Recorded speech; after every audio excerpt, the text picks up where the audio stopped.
I'm Zoe C, reporting for Kids First, and today I'm here with Caroline Lopez Dau, one of the animators from the new Pixar animated Disney film Luca. Hope you enjoyed the interview.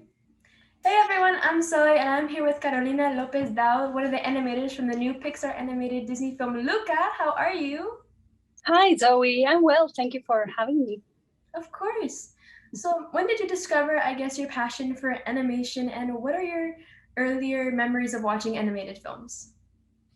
My earlier memories go all the way back to childhood, of course.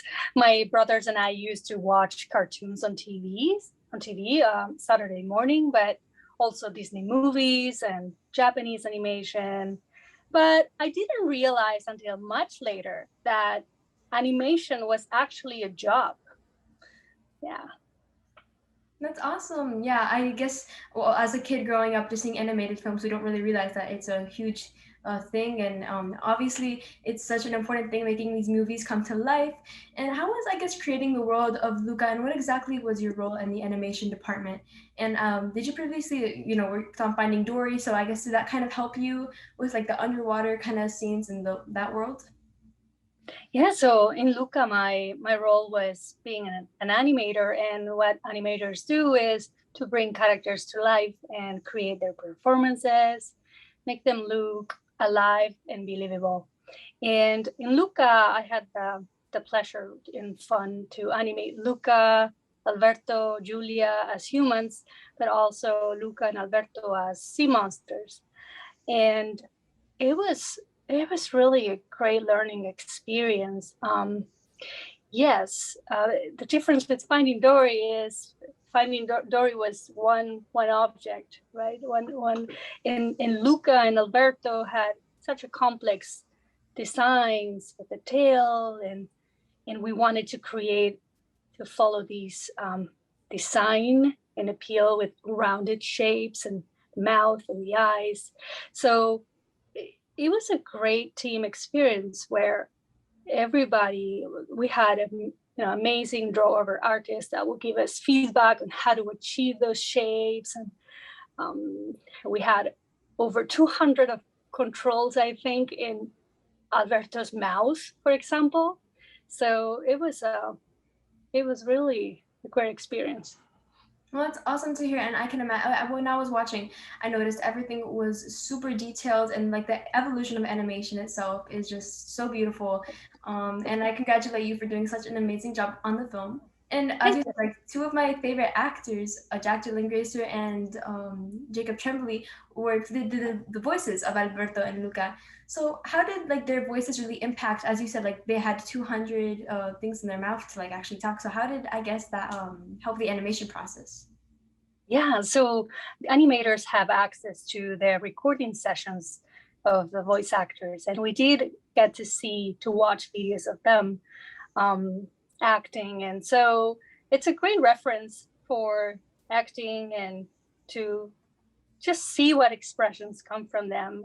It may inspire our choices for the acting of the character. So yeah, I used to use it as a reference quite often.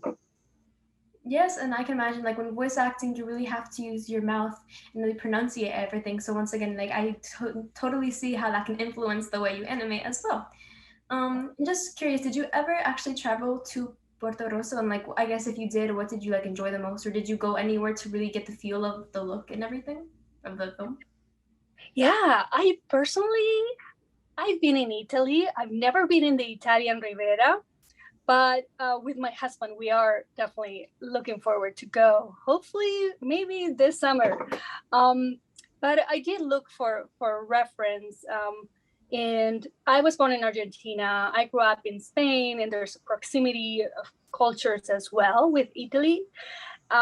So I guess I just looked at reference in my family in terms of how they talk and gesture and the use of hands and that extroverted nature. And so I think I looked more in that direction for reference.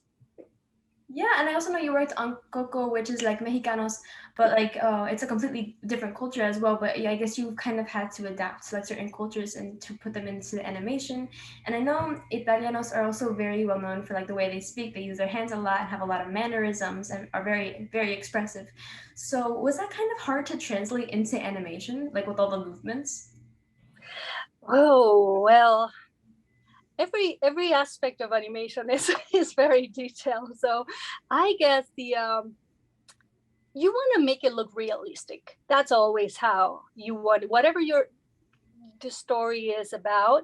We want to make it look as realistic as possible. So yeah, making it look like as matching the culture as much as possible is the challenge.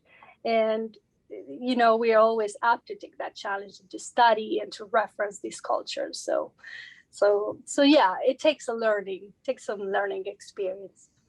Yeah, I can imagine. And as you said, you want to make it look realistic. So for my next question, I guess, how do you do that? Or how do you recreate like live expressions?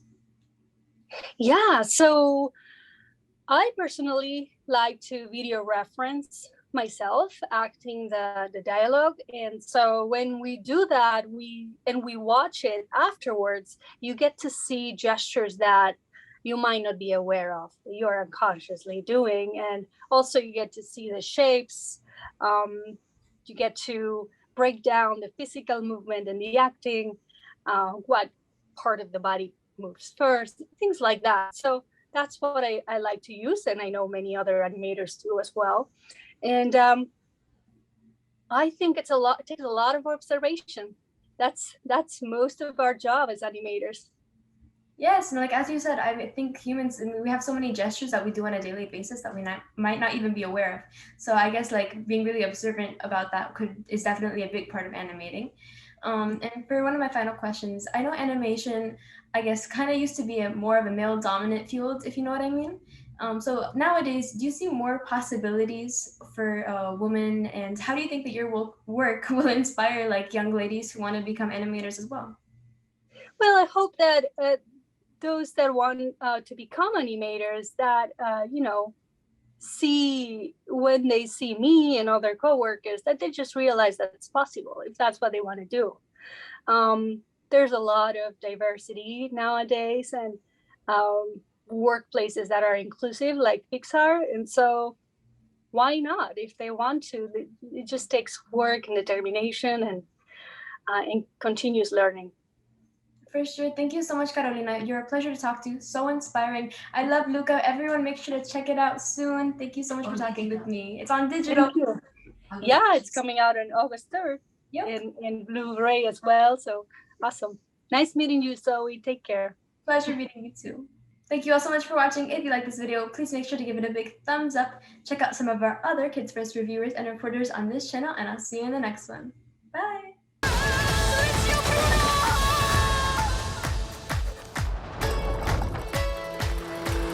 What's wrong with you, stupido? You do it now. Just say the thing. What's wrong with you, stupido?